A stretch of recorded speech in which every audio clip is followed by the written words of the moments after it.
কিছুদিন আগে আমরা একটা নিউজ প্রচার করেছিলাম বাংলাদেশ প্রতিদিনে যে কালোবাজারের শিকার সেন্ট মার্টিনের জাহাজের টিকিট। আজকে সকাল ৯টার দিকে কক্সবাজার বিএডব্লিউটিএ ঘাটে এলসিটি খাজল নামের একটি জাহাজ থেকে প্রায় ৩৭ জন মতো পর্যটক কালোবাজারের শিকার হয়েছেন এবং তারা টাঙ্গাইল থেকে কেনা এসেছেন। আসার পর ঈর্ষা নামের ট্যুরস অ্যান্ড ট্রাভেলস একটি ট্রাভেলস তাদেরকে জাহাজ টিকিট দেওয়ার নাম করে তাদেরকে কক্সবাজার নিয়ে আসে। কক্সবাজার নিয়ে আসার পর এলসিটি কাজলের সেই টিকিটগুলো তাদেরকে দেওয়া হয়। দেওয়ার পর তারা ভোর ৪টার দিকে সেই ৩৭ জনকে এলসিটি কাজল জাহাজে তুলে দেওয়া হয় ঘাটে।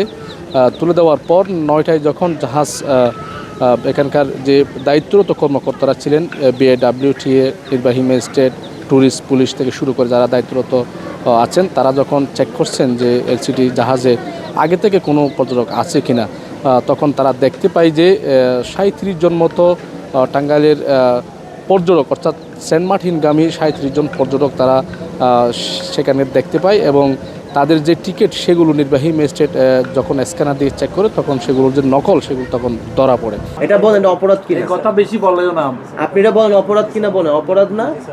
আপনি ওনাদের পাস নাই, ওনাদের টিকিট নাই, কোনো কিছু না, আপনি নিয়ে আসছেন আইসা রাতের অন্ধকারের মধ্যে জাহাজের ভিতরে প্রবেশ করে তারপর আপনি টিকিট দিচ্ছেন। সজ্ঞানে সুস্থ মস্তিষ্কে আপনি একটা অপরাধ করছেন। আমি যে এজেন্সির কাছ থেকে টিকিট নিলাম তাকে আমি সম্পূর্ণ পেমেন্ট করলাম, কিন্তু টিকিটগুলো আমার ভুল। ঠিক আছে, এটা হচ্ছে আমিও জি আমাদের লাইসেন্স আছে এবং আমাদের অফিসও আছে। এবং কক্সবাজারের কাদের কাছ থেকে এই টিকিটটা নিছেন আপনি? এটা হচ্ছে অনিক নামে এক ব্যক্তির কাছ থেকে নিছি, উনি সোনারগাঁ ট্যুরিজমের টিকিটিং পার্টনার। এক্সট্রিম মশার কয়েল প্ল্যান্ট ফাইবার দিয়ে তৈরি, তাই সহজে ভাঙে না, সুগন্ধিযুক্ত ও নিরবিচ্ছিন্নভাবে জ্বলে। ডেঙ্গু, চিকুনগুনিয়া বাহি সহ যে কোনো মশার বিরুদ্ধে দেয় এক্সট্রিম সুরক্ষা। ট্যুরে আসছি ঢাকা হিলসা ট্যুরিজমের মাধ্যমে। তো হিলসা ট্যুরিজমের মাধ্যমে আমরা যোগাযোগ করছি প্যাকেজ। ওনারা বলছে যে ঢাকা থেকে সেন্ট মার্টিন থেকে ঢাকা আমাদের নিজ খরচ আসতে হবে। ঢাকা থেকে আমাদের সেন্ট মার্টিন নিয়ে যাবে ওনারা। 4 রাত 3 দিন প্যাকেজ আমাদের কাছ থেকে ওনারা 12,000 টাকা করে নিচ্ছে, থাকা খাওয়া প্লাস হলো ওই শিপ ভাড়াটা। তো ঢাকা নিয়ে আমাদের পৌঁছে দেবে, আমরা চলে যাব। তো আমাদের গতকালকে 24 তারিখে ডেট দিচ্ছে। 24 তারিখে আমরা বিকালে ঢাকায় আসছি। ঢাকা আসছি 6টার দিক দিয়ে, সকাল 6টার পর্যন্ত আমাদের বাসে চড়াইছে। ওনারা নিজেরাই বাস ভাড়া করছে, ওই বাসে চড়াইছে। বাসের সাথে একটা লুক দিয়ে দিচ্ছে ওনারা হিলসা ট্যুরিজমের। ওনারা নিয়ে আসছে আমাদের ভোর 4টার সময়। আমাদেরকে জাহাজে নিয়ে বলছে লাইট অন করা যাবে না, তারপরে বেশি হাঁটাহাঁটি করা যাবে না। এটা জাহাজের লোক জড়িত, ওনাদের ছাড়া এই কাজটা করতে পারেন। হিলসা ট্যুরিজম নামে একটা ট্যুর গ্রুপের মাধ্যমে আমরা বুকিং দেই, সেন্ট মার্টিন নিয়ে যাবে। আমার সাথে ওদের ডিসেম্বরের ফার্স্ট উইকে কথা হয়। পরবর্তীতে আমি বুকিং মানি তাদের প্রদান করি ডিসেম্বরের 9 তারিখে ফার্স্ট 80,000 টাকা পেড করে দিই বিকাশের মাধ্যমে। আমি জিজ্ঞেস করি যে আরও টাকা লাগবে কিনা, উনি বলে যে না এখন দিতে হবে না, আমি লাগলে চেয়ে নেব। আর আমার সবার মোবাইল নাম্বার নেয় এবং ওই এনআইডির কপি নেয়। তো আমি যথারীতি এনআইডির কপি দিয়ে দিই। হ্যাঁ, উনি আমাদেরকে ওই ট্রাভেল পাস পাঠান নাই। আমি টিকিট এবং ট্রাভেল পাসের কথা জিজ্ঞেস করেছি, বলছে যে না সমস্যা নেই, আমরা রেডি করেছি, আপনি আসেন তখন আমরা দিব আর কি। তো আমরা টাঙ্গাইল থেকে 19 জনের ফ্যামিলি আসছি আর কি, সবাই আইনজীবী ফ্যামিলি।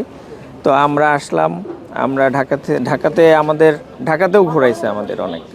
আমাদেরকে জনপথের মোড়ে দাঁড়ানোর কথা ছিল, আমরা জনপথের মোড়ে আসছি। আসার পরে বলছে যে না, যাত্রাবাড়ি থানার সামনে আসতে হবে। হ্যাঁ, তারপর আমরা যখন থানার সামনে আসলাম তখনও তাদের গাড়ি আসেনি। আমরা কিছুক্ষণ আগেই দেখেছি এখানকার নির্বাহী ম্যাজিস্ট্রেট নাফিস, কক্সবাজার জেলা প্রশাসকের একজন নির্বাহী ম্যাজিস্ট্রেট, তিনি এলসিটি কাজলকে 1 লক্ষ টাকা জরিমানা করা হয়েছে। পাশাপাশি তারা কালোবাজারের যে সিন্ডিকেট, সেই সিন্ডিকেটের বিরুদ্ধে ব্যবস্থা নেওয়া হবে বলে তারা আমাদেরকে নিশ্চিত করেছেন। ইতিমধ্যে অর্ধেক টাকা ফেরত দিয়েছে, বাকি অর্ধেক টাকা তার ব্যবস্থা করছে এবং কিছুক্ষণের মধ্যে ফেরত দিয়ে দেবে। আর এর সাথে যারা জড়িত ছিল তাদের বিরুদ্ধে ব্যবস্থা নেওয়া হচ্ছে। প্রায় 25 জন মতো আইনজীবী এবং আইনজীবী ফোরাম তারা টাঙ্গাইলের এবং বিভিন্ন এলাকার রয়েছে, তারা আজকে কালোবাজারের শিকার হয়েছেন এবং জাহাজের যে আজকে দুর্নীতি, সেই দুর্নীতি ধরা পড়েছে। জেলা ম্যাজিস্ট্রেটের পক্ষ থেকে প্রায় 1 লক্ষ টাকা এলসিটি জাহাজকে জরিমানা করা হয়েছিল। মিজানুর রহমান, বাংলাদেশ প্রতিদিন, কক্সবাজার।